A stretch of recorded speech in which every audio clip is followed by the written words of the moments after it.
As the Federal Communications Commission works to expand rural broadband, some question whether its standards of service are too high.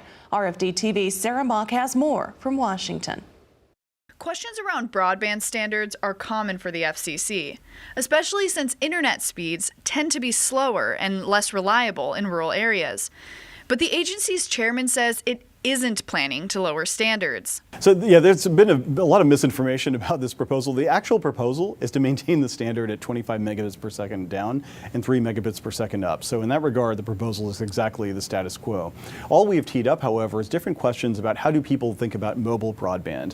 In what circumstances do they think of it as a substitute for fixed broadband? And if so, is there anything that the FCC should be thinking about in policy terms as a result? Or do they think of them as very separate? Do they use their smartphones, for instance, for things that they wouldn't necessarily think of as being useful on a high-speed fixed connection? We obviously want to make sure that we keep the standards high and we incorporate rural America into that. Companies involved in rural broadband are starting to look different as policies move away from supporting traditional national players. That all kinds of companies have the capability and the interest in doing this sort of thing.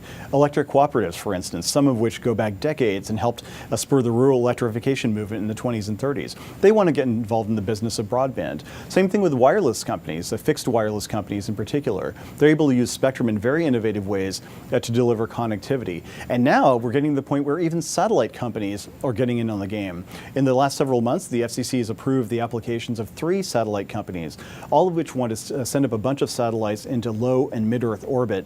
And they have the capability, they say, of being able to provide connectivity on the ground that's pretty comparable to what you would get from a terrestrial alternative. Pi says ensuring broadband is fast, widely available, and competitive is essential for good quality of life, especially in rural areas. Too often, I think, rural Americans think, you know what, those great jobs or those fantastic opportunities, those are reserved for the really wealthy people in big urban areas. That's not the case at all. I mean, in America, even in 2017, the sky should be the limit. And I think people should have the ambitions that match their abilities and their hopes. And I hope that students don't take themselves out of the game. And part of that is just making sure that federal officials, including me, talk about it. The FCC isn't the only federal agency with eyes on broadband.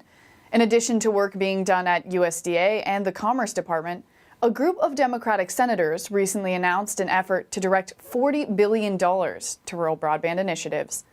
For RFD-TV, I'm Sarah Mock in Washington.